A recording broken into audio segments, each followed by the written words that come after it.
Hello, my name is Pritesh Raichura and I'm the Head of Science at Michaela Community School.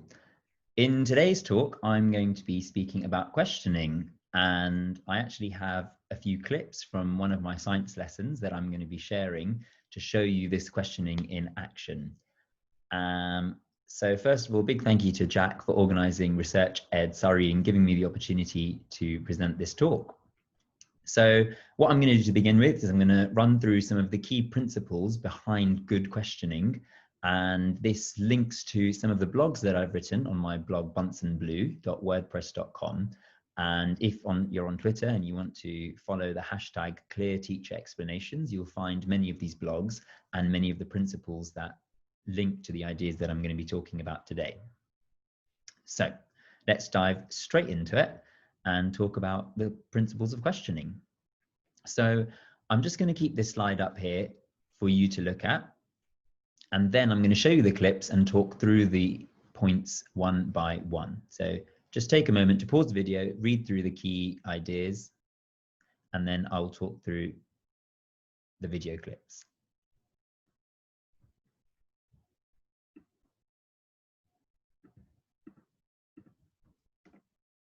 And the second slide. Okay, so I'm now going to share some video clips from a lesson, and you can think about some of those principles, which I'll then elaborate on shortly. So the first clip that I'm going to be showing you is of just some questioning I've done with my class to consolidate key knowledge. It's a chemistry topic on electrolysis, but although you may or may not be familiar with the topic, depending on whether you're a science teacher or not, I'm hoping the principles are useful for you to observe.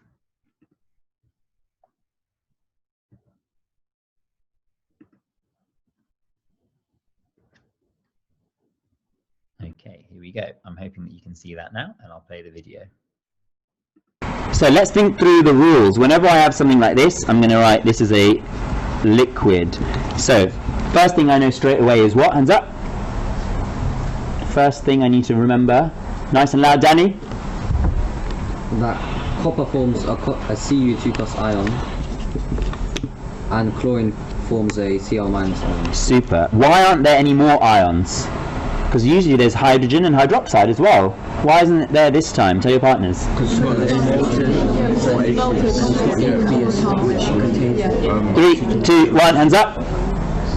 Right, hand should be flying up. Good. I've got every hand up in the room. Abdurrahman, loud and proud. Because it's not aqueous solution, so therefore there's only 2 ions. Brilliant. It's not an aqueous solution, therefore there's only 2 ions. Merit for you. So, I know there's 2 ions. That means I don't have to worry about any rules at my electrodes. I know straight away that they will... Ions become what during electrolysis? Ions become... 1, 2, 3. elements. Elements are discharged. Good. So the ions become discharged to form their elements. Okay, so just a few things to point out there. There's 3 different strategies I've used so far. One is just a simple hands up and got someone to answer a question. Second of all, I use turn to your partner. All the pupils in my room know exactly who their pairing is. And when I say turn to your partner, which I do very frequently, might be 15, 20, 30 times in a given lesson, and they answer the question, they take it in turns to answer the question if one of them finishes before the time is up. And when I say 3, 2, 1, hands up, I expect everyone to put their hands up because they've all had the chance to rehearse. They all have said something, and I'm expecting to hear what it is they've discussed, whether or not it's the right answer. And third of all, I've used a choral response where I ask a simple question, which has perhaps a 1-word answer or a short phrase as the answer. And I pause to give pupils thinking time after having asked the question. And if I give the signal 1, 2, 3, after the 3, I expect them to all shout the answer out at the same time. So it's a choral response. I'll discuss more about these strategies later on. So CU and CL. Are we happy? Oh, what have I forgotten? Nice and loud, Yanis. Is it that you need 2? Louder. You need 2 chlorine atoms because You're right, I need 2 chlorine atoms. So do I put a 2 here or do I put a 2 there? Yanis? the subscript. Subscript. Why? What do we know about chlorine? Srishti? We know that chlorine is diatomic. Good, chlorine is diatomic, exactly. Okay, wipe your boards clean. Okay, so that was the first clip, which was consolidating old information that they've done previously. The next thing, which I will talk you through, is another clip which involves a little bit of reading, but it mainly involves some new instruction that I'm giving to the pupils using some more techniques. So I'm just going to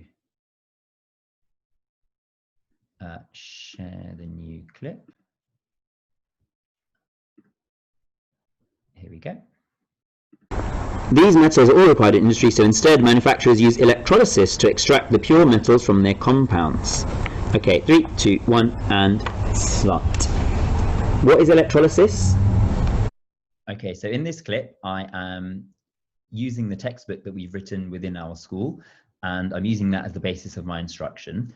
I use the signal 3, 2, 1 slant there, which is a signal we always give to pupils at Michaela, which tells them to sit up straight, listen, answer questions, never interrupt, and to track the teacher. So it means whilst before they were reading and tracking the page, they should be now looking at me with their arms folded so they're not fidgeting and I know that they're paying attention, tracking the teacher. And now I'm asking some questions which first of all link back to what I expect them to already know. So this paragraph is about how we extract metals using electrolysis.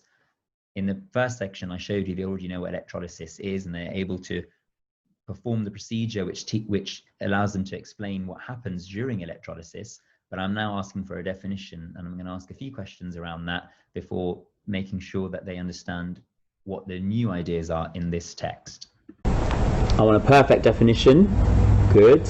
Let's go to Malak, loud and proud. Notice one thing I'm doing with regards to behavior is narrating the room. I'm expecting all hands to be up. I'm saying, well done, good. There's lots of arms up in the room. Just because the energy that I get in the room, I'm kind of narrating so as a way to reinforce the culture that yes, it's great, we've all got our hands up.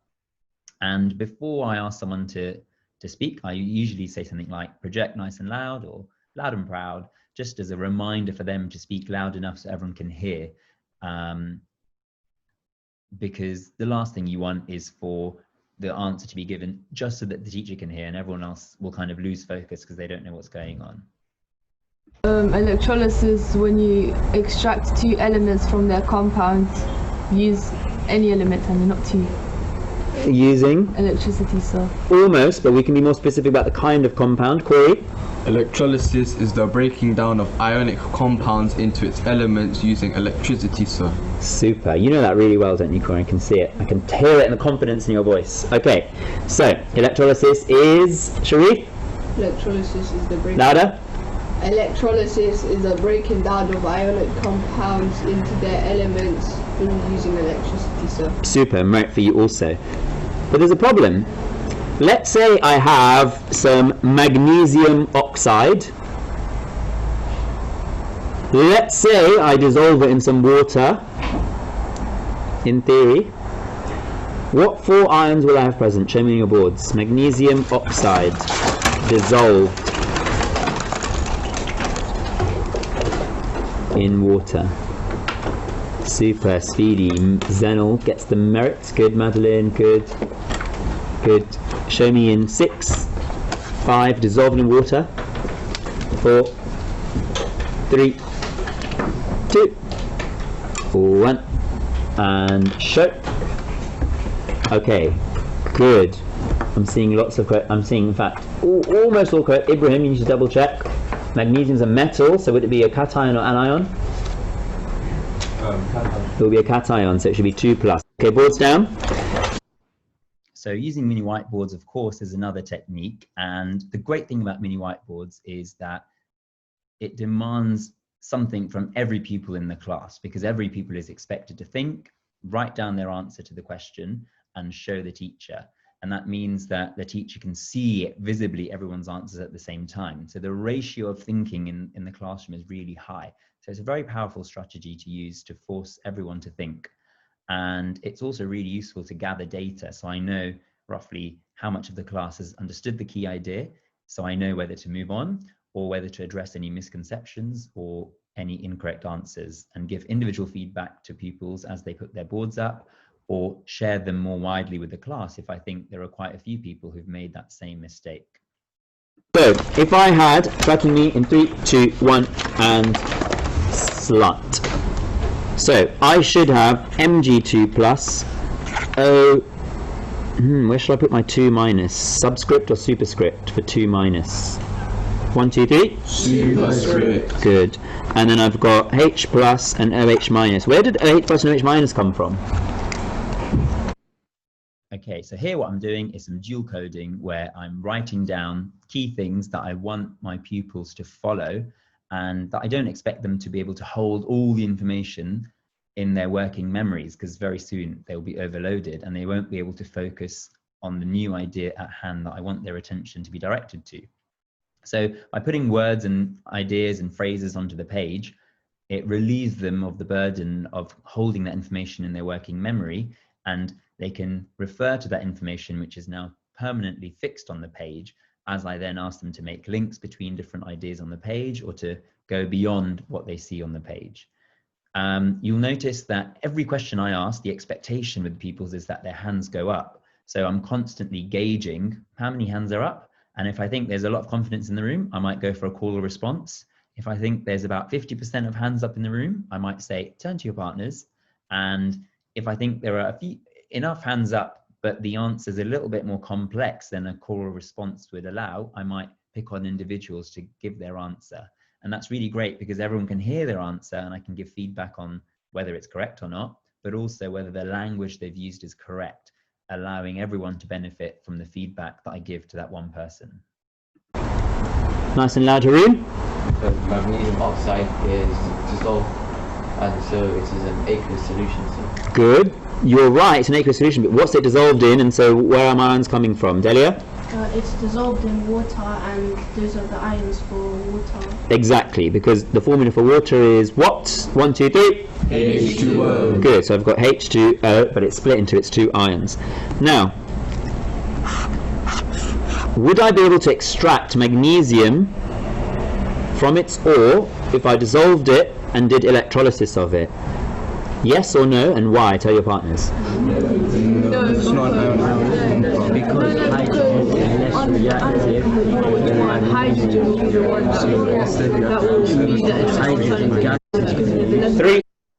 So there, I didn't ask for hands up. I just asked a question and said, turn to your partner straight away, because I wanted everyone to have a go. And you can kind of gauge the confidence in the room, because if there's a loud buzz, every partner's talking. I'm stood at the front and I'm scanning the room and I'm noticing who's engaged, who's talking. Are there any pairs where they're not really saying much? And that'll give me immediately a good sense of whether or not they're able to answer the question. And if I find that it's really quiet, the volume's really low, or there's loads of pupils who aren't really saying much, I'll just stop them immediately and explain. Or I'll overhear some conversations, and if I think, oh no, they're talking about the wrong thing, I'll pause, I'll stop them and I'll explain. But if I think there's a confident buzz in the room, then I think, oh, they feel confident enough to have a go at it, and then I can hear some answers, take a few samples of what they think, and then give feedback to the pupils and thereby the whole class about whether those ideas are correct or not. So let's see what the pupils had to say in response to that question. 2, 1, and heads down. Open your hands if you're not sure if you can use electrolysis for this aqueous substance. Close your hands. Open if you think, yes, I can use electrolysis. Close your hands. Open if you think, no, I can't. Close your hands, heads up. Okay, so there I used a technique called heads down. So in this technique, I'd get all pupils to get their heads down and just rest it on their arms so they can't see what other pupils are which way they're voting. Then they put their hands on their heads, and they just open their hands when they vote for each option. So first is I don't know, close your hands. Second of all is yes in this case, or no, you won't be able to use electrolysis to extract magnesium from the compound magnesium oxide.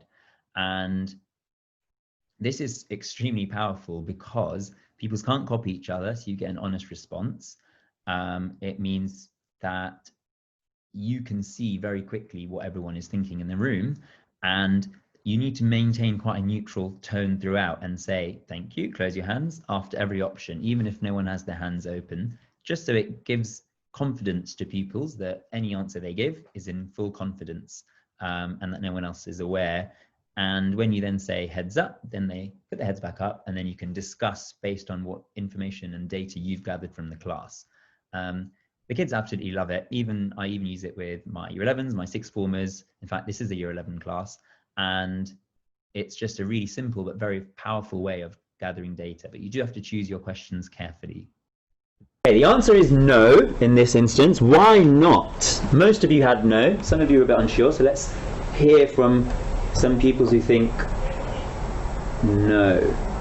Nice and loud. Janai? Because if you were to try to extract magnesium from its ore, hydrogen is less reactive than magnesium, so magnesium wouldn't be able to be extracted from it also. Good. So what would happen to the hydrogen ions? Merit for Janai. That was a really good explanation. I'll come back to you. Yasin? They would escape? They would jump out the container? Can you elaborate? No, they won't kindly leave the container. Hydrogen gas will be formed. Hydrogen gas will be formed, which is why it would escape, because it's now a gas. I think that's what you meant to say, Yasin. Okay, so we form H2 gas. So my magnesium ions will remain as magnesium ions. What a shame. But I can use electrolysis to extract magnesium from its ore if I don't do what and instead do what. Ooh, who's making the connections in their head? I can see the Doomer's got it. I can read her mind. Let's say from Ria.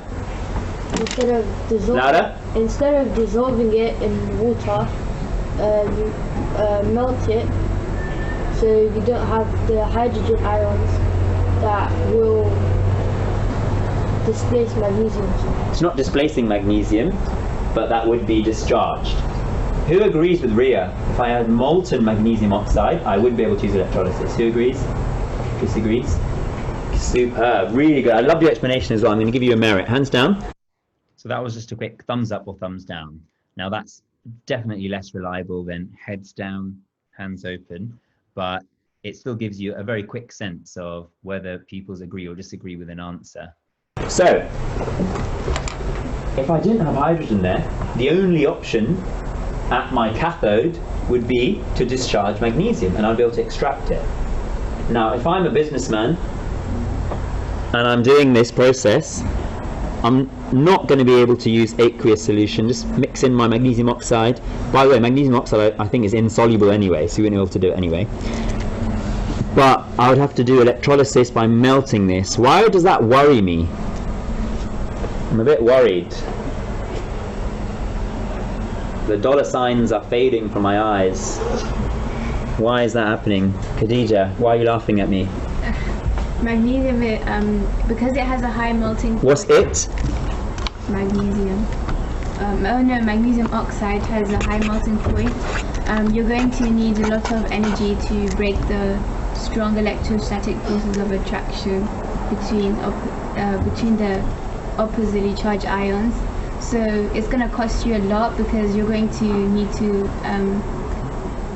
melt it, which is going to, because really, Yeah. 2 merits for Khadija. Look at that explanation. Not only did she tell me that magnesium oxide has a very high melting point, she also told me why. She said, in fact, what did she say, Ewan?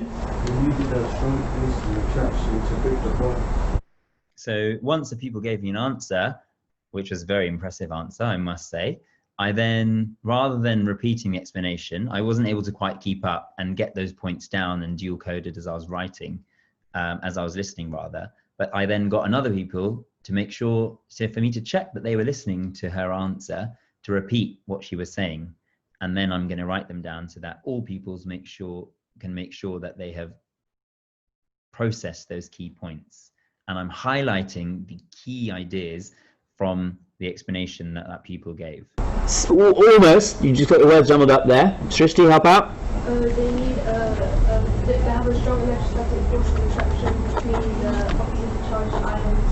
So they need a lot of energy. So notice all the pupils, if you can hear clearly, are using the same language. Strong electrostatic forces of attraction between oppositely charged ions. That's because that key phrase has been drilled into them again and again and again when we've talked about ionic bonding, ionic compounds, because it's so fundamental, and we keep coming back to that phrase again and again. And it's the repetition that enables it to be effectively learned, which means stored in the long-term memory, which means that when it comes to something really tricky like electrolysis, they're able to draw on that knowledge and understand from a question which is about why would electrolysis, where you're using electricity and when you're heating things up to very high temperatures, why that can cost so much. And they're making these links with the fact that ionic compounds have high melting points, and therefore, and the reason they have high melting points is because there are strong forces of attraction, electrostatic forces of attraction between oppositely charged ions, and so it takes lots of energy to overcome those. They know that from a previous few lessons when we've been looking at ionic compounds, and they're now able to apply it to this new context. And they're able to do that because they have mastered that knowledge in previous lessons, because they've encountered it again and again. And because we have a focus on memory in our lessons, they were able to now apply that knowledge and think quite flexibly with that knowledge. And that's why mastering knowledge is so important. And that's why lots of repetition and explicit instruction is so important for pupils. Brilliant, Merit for you. So, strong electrostatic forces of attraction between the oppositely charged ions. So I need lots of energy to overcome or break those ionic bonds. And that's going to mean my bill is very high, because I need to use lots of fuel to be able to bring it up to a high enough temperature to melt my magnesium oxide. So I'm not going to be very happy. Zeno? What if you used a different solution to dissolve it? Oh, so the question that a pupil has just asked is, instead of dissolving the magnesium oxide in water, where I'm getting H plus and OH minus ions, which is causing a problem because my H plus ions are becoming hydrogen gas instead of my magnesium becoming magnesium ions becoming a pure metal magnesium. And so he's saying, well, if we didn't have the hydrogen ions, of course, then we would be able to extract magnesium from its ore, and that will be really great. So what if instead of water, we used a different substance to dissolve it in? Now, again, the fact that he's able to ask that question really tells me he's thinking really hard, and that he is, again, applying the knowledge that he has in front of him really flexibly. Instead of water, use, for example, something that's more reactive than magnesium, like calcium. Oh, that's such an interesting idea. I'm going to give you merit for that. Unfortunately, the calcium would be quite expensive if it's a calcium compound. It's likely to be quite expensive, so that might not be such a good idea. But I like the way that you're thinking. Okay, hands down. So many lessons ago, we talked about displacement. And so he's talking about using another metal that would be able to displace magnesium from its ore instead of using electrolysis. So really, really great. Very impressive stuff. Okay, so I'm going to move on to the final clip now, where instead of me just drawing something live and leading an explanation through questioning, I'm going to read through a bit of text, which is another way we instruct at Michaela.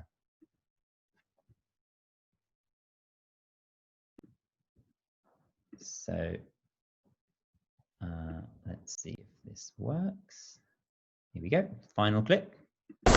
Extracting aluminium using electrolysis. Let's have both hands on rulers in 8, 7, 6, 5, 4, 3, 2, 1. And let's read about my uncle's business in India. Zeno. Bauxite. Bauxite is an aluminium ore. Aluminium? Aluminium. The main ionic compound in bauxite is aluminium oxide, Al2O3. Super projection, keep going. As previously mentioned, aluminium is required in industry. For example, aluminium is used to make what? Do you know? aluminium foil. Yeah, foil. Foil, so. Yeah, good foil. Now, these kinds of questions I'm asking are simple comprehension ones, or simple recall related to the text they've just read. So I'm checking their comprehension by checking they know some related facts. So I would never ask them this unless I've told them before. And I know I've told them before what aluminium is used for, because we discussed that last lesson. We discussed that aluminium is used to build planes. We've discussed that aluminium is used in foil, and there's the two common uses they know. So quick retrieval questions to check they remember from what we did yesterday or in an earlier lesson. For you, Merit for Xenopho's reading. Yanis? Planes. Exactly, my private jet is made of aluminium as well. If you don't believe me, don't believe me. Let's carry on reading. Alright, it is a very useful metal, particularly because of its low density, which makes it ideal for building Mr. Raitura's private jet.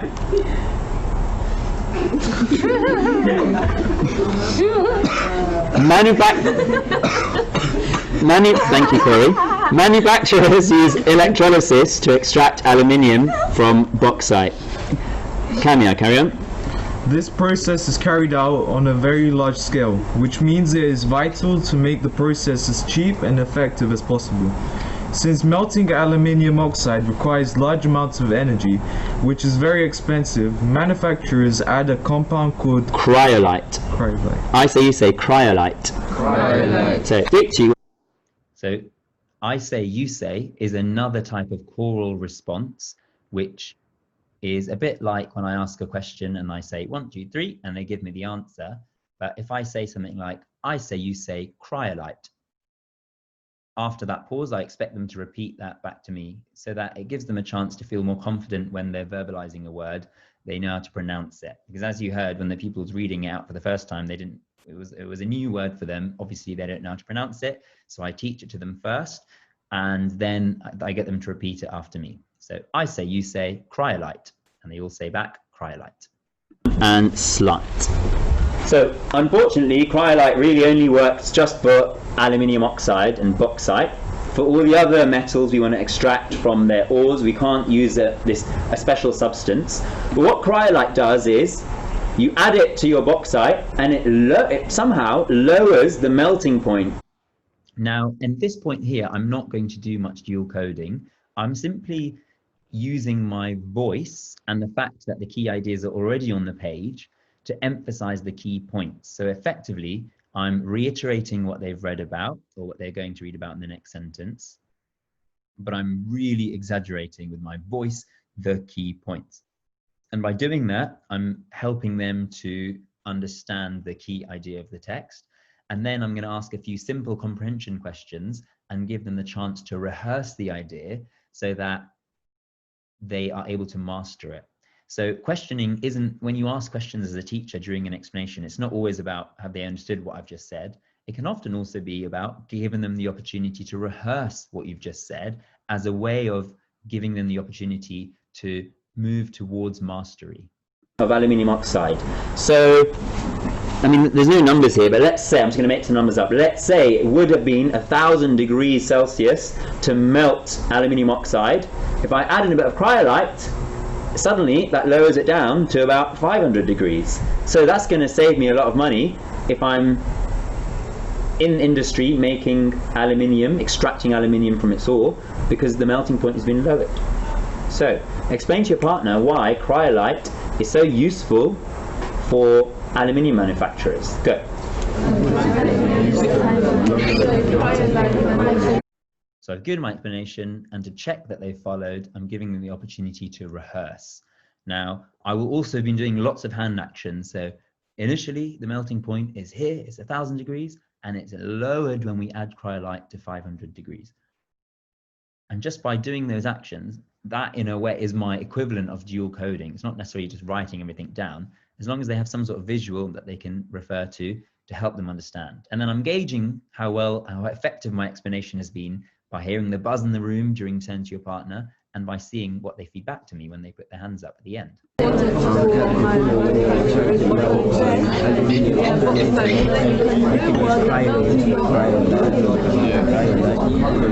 It's to reduce boiling point, or mainly it's the 3, 2, 1, and hands down. What's that substance called we add to aluminium oxide? On 3, 1, 2, 3. Cryolite. Good. Cryolite is added to which ore? The name of the ore? 1, 2, 3. The ore is called bauxite.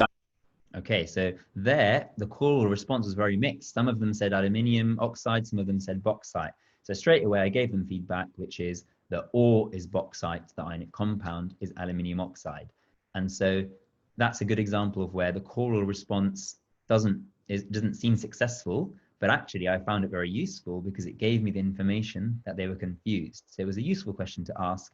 And by doing choral response, because everyone said it at the same time, I was able to gauge that there were many people with that misconception. So you say bauxite. Bauxite. Bauxite is an ore containing which ionic compound? 1, 2, 3. Aluminium oxide. What's the formula of aluminium oxide? On 3, 1, 2, 3. Al2O3. Super. And cryolite does what to aluminium oxide in a full sentence, Pfizer? Cryolite decreases the melting point of bauxite. Brilliant. Merit for you. It decreases the melting point of bauxite or of aluminium oxide. And this is helpful because... Ismahan? It means that electrolysis can happen at cheap scale. Yeah, we can phrase that a bit better. It will cost less to carry out electrolysis. Why? It can explain, please. So people said it happens at a more, they said something about it happening at a more economic scale. They didn't phrase it, that was something like what they said. They didn't phrase it quite well. So I said to them, that's not quite how I want it to be phrased. And I tidied up their answer, and then I'm carrying on my line of questioning. It will cost less as it requires less energy to make it a molten. Good. It requires less energy to make it molten, so therefore the manufacturer will have to use less, what, Ibrahim? Less energy or less fuel to release that energy. Super. Merits for Savannah and Ibrahim. Good participation as well today. Hands down. Okay. Okay, so that's the end of the final clip, and I'm just gonna go back to my slides. Okay, so let's go back to these principles. So I used a mixture of mini whiteboards. I used cold calling and warm calling. So cold calling is when, without hands up, you just pick someone to answer questions. Warm calling is when you then, as soon as someone's answered, go to someone else and say, what did they just say? Or ask them that question again. So when I did that with, what's the definition of electrolysis? I went to one person, I said, and repeat it for me, please, someone else. That's a good way to check people are listening, because as well as making sure they're following your explanation, you also want to make sure they're listening, because both are essential. I've talked about choral response, 1, 2, 3, and they all shout the answer out, hands up, and turn to your partner. So those are all the kind of routines that I use regularly. And that's all you really need during an explanation, because those are the things that have high impact. They're the things that focus the pupils. All they were thinking about in all the clips I showed you was the content I was talking about. There were no jazzy activities. There was no moving around the room, no complex instructions where they were thinking, oh, what's the task that I have to do here? It's simply answer the question, think about the content, answer the question, think about the content. And that's what makes direct instruction or explicit instruction so powerful at being so good at teaching pupils new ideas. And you can hear the confidence in the room, and you can hear the quality of thinking. It's really powerful. So here are some of the strategies. Be clear about the knowledge your pupils already have. I was able to build on knowledge well because I knew what I expected my pupils to know already, and I used lots of questioning to make sure that foundation was secure. I was clear what new knowledge I wanted my pupils to master. So when they didn't quite phrase something right, I was able to correct them. I knew where my end goal was with the questioning. So I start off with the foundational knowledge here, and I know that my questions will take them on a journey all the way up to the new knowledge that's building on those foundations. And I was getting them to do the work. I was able to ask loads of questions. This is all a part of a lesson. And I mean, I wonder how many questions you counted in that time in the clips that I showed you that were maybe 15 minutes long. There were so many questions, so many opportunities for them to show me they knew that foundational knowledge. And whilst it wasn't perfect, because I was able to hear some incorrect answers, I was able to give them the corrections. And because I'm doing that all the time in all of my lessons, they were able to master that knowledge quickly. I was giving out lots of merits during my explanation because that's a system we use at my school, and they don't cost us anything, but they really are a way of signaling to the people that you value their answer and that you care, that they're doing really well. So being really warm and giving them lots of praise is really important. I have to say, I do apologize in the videos that my voice was cracking a lot, so it probably sounded a lot kind of louder and cracklier than it really is, but that's because I was standing right over the visualizer mic. Don't be afraid to say when something isn't correct or isn't precise enough. It's tempting to say, yeah, you're right, let's add something. Whereas sometimes it's like, nope, that wasn't right, or that was not as good as I want it to be. And that's fine to say that to the pupils because they need clarity on when something is right, when something would be awarded a mark in an exam, and when it wouldn't. And without that clarity, they aren't going to be successful in the long term. Use your voice. I talked about this already, to emphasize key points and questions, and question your pupils, ask questions on these points. Because if you don't have a clear idea of these are the 3 key things, or these are the 3 or 4 key points, and I'm going to make sure I ask questions on those 3 points, you won't know if you're being successful in your explanation. I was building up in complexity. You start off with lots of relatively straightforward questions you know they're going to succeed at, so it builds up their confidence, it builds up the energy, they're primed, that knowledge is, you're clear that knowledge is there for them to then build on, and then you add in the complexity, you add in the demand, you ask more and more of them as time goes on. Now, depending on your intention, your choice of technique will differ. So when I wanted everyone's answers to be revealed, I used mini whiteboards. When I wanted a really honest gauge of where people's were at with a new problem, I used heads down. When I wanted to energize the room, I used call response. I constantly use hands up as a gauge of confidence. And I used turn to your partner when I wanted pupils to rehearse. I used cold and warm calling when I wanted to check pupils were listening. So the techniques should match up with your intentions. Rehearsal, comprehension, making links, retrieval, are all different purposes, and you want to be clear as a teacher and be constantly making decisions in your head about matching the technique with the purpose. And as I said before, this determines the ratio of thinking in the classroom. As soon as I pick one pupil with cold calling or hands up, I'm denying all the other pupils the opportunity to have a go at giving me data about what they're thinking. And so you have to think of the trade-off of each of the techniques. But at the same time, it's very efficient to just ask one person, because then you can hear their answer and give feedback on it very quickly, and the whole class can benefit from it. So it might mean you're choosing your pupils strategically. It might mean that you're choosing your questions quite carefully and strategically as well. So this little diagram helps explain where turn to your partner and call response might be used as a way of increasing confidence, because it's a chance to rehearse either knowledge they already have or new knowledge which they can have a practice of without the pressure of being under the spotlight. And I might use these for practice, but also at early stages of my explanation. Something that requires definitely a bit more confidence and feels a bit more permanent than just verbalized thoughts, which will disappear the moment you stop talking. Mini whiteboards are more permanent because they're there for the teacher to read for a few seconds, and there's no hiding. So it can feel, your pupils will need more confidence with a particular answer, otherwise they'll be reluctant to write down their thoughts. And of course there's less support there because they have to think themselves, they're not relying on anyone else to carry them. And then further along this spectrum of increasing confidence, way more permanent, and certainly with the least support, you've got written work, which obviously I didn't show you a video clip of because it would be quite boring. It would just be the pupils doing some independent tasks. And that's much harder because it forces commitment, and it's harder to feed back on as well, because you'd have to read each answer individually or grab their books in order to do that. But I would like to think of an explanation as going through cycles of this. So when you're introducing something new, you're thinking lots of turn to your partner and call response of the foundational knowledge, and of the new knowledge, you're using lots of turn to your partner. You then move on to mini whiteboards so that they are all having a chance to practice, and you can give them lots of feedback. And then you move towards the written work where they've had enough opportunity to rehearse, they're ready on their own to commit to something more permanent. And then you keep going in that cycle as you introduce new ideas. Okay, so that's the end of my talk. I hope you found that really useful.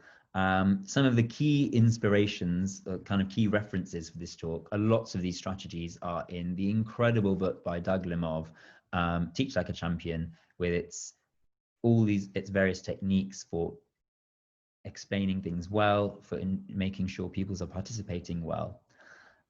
Obviously, there's a really strong culture of this pedagogy at Michaela, and I learned so much from my colleagues at Michaela. So definitely a lot is owed to all my colleagues at Michaela for giving me pretty much all the ideas I've spoken about in this talk. 7 Myths About Education by Daisy Christodoulou was a seminal piece of work which really made me think and transition from the activities where pupils are doing all sorts of variety of activities in lessons to just doing lots of questions and practice and rehearsal. And of course, the famous paper by Kirshner, Sweller and Clark has also been really inspirational for that transition in my style of pedagogy from an inquiry-based model of science teaching to a more direct instruction-based model of teaching. I hope you found that really useful. And yeah, do follow me on Twitter. My Twitter handle is @Mr_Raichura, where I'm more than happy to answer any questions that you might have. And equally, you can visit my blog on bunsenblue.wordpress.com. Thank you.